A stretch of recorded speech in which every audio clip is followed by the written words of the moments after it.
আসসালামু আলাইকুম। যারা দেশ এবং দেশের বাইরে থেকে শুনতে পাচ্ছেন সবাইকে জানাচ্ছি আন্তরিক শুভেচ্ছা, অভিনন্দন। আসসালামু আলাইকুম। একটা ক্রিকেট নিয়ে ব্রেকিং নিউজ আছে, সেটা হচ্ছে আমাদের যে অলরাউন্ডার সাকিব আল হাসান রাজনীতির সাথে জড়িয়েছেন, যার ফলশ্রুতিতে তাকে মিথ্যা মামলা দেওয়া হয়েছে আমরা যতটুকু ধারণা করতে পেরেছি। সো সেই মামলা টামলা যা আছে সব একটু যে সব কিছু মিলিয়ে সেগুলোর দায়িত্ব নিজ হাতে নিয়ে নিচ্ছেন বিসিবি ফারুক ভাই।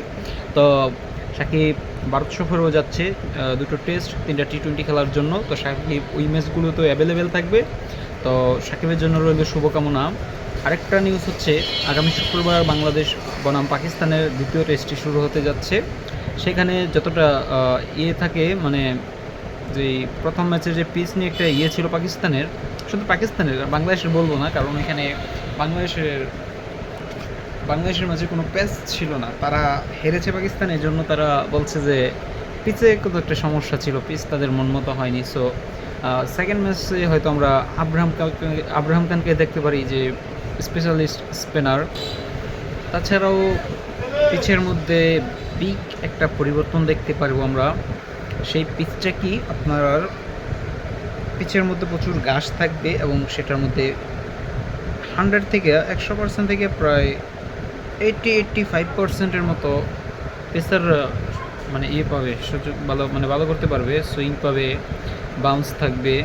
একদম অস্ট্রেলিয়ার যে ড্রপিং পিচগুলো হয়, ড্রপিং পিচগুলো ওইগুলোর মতো হবে।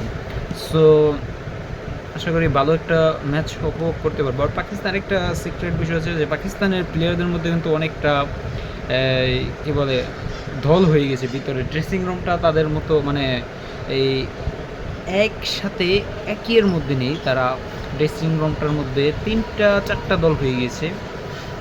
বাবার আজমের এক দল, শাহিন শাফরিদের এক দল, রিজওয়ানের এক দল, তারপরে শান মাকসুদের এক দল। তো এই নিয়ে পাকিস্তান একটু প্রেশারে থাকবে। এই রিলিজিং পয়েন্ট থেকে আমরা বলতে পারি বাংলাদেশ সেকেন্ড টেস্টের মধ্যে প্রায় 70% এগিয়ে থাকবে। এ থেকে বাংলাদেশ সিরিজ জিতার একটা সুযোগ তৈরি হচ্ছে। দেন হোয়াইট ওয়াশ করার একটা সম্ভাবনা রয়েছে। তো সকলে ভালো থাকবেন এবং দ্বিতীয় টেস্টের দিকে চোখ রাখুন।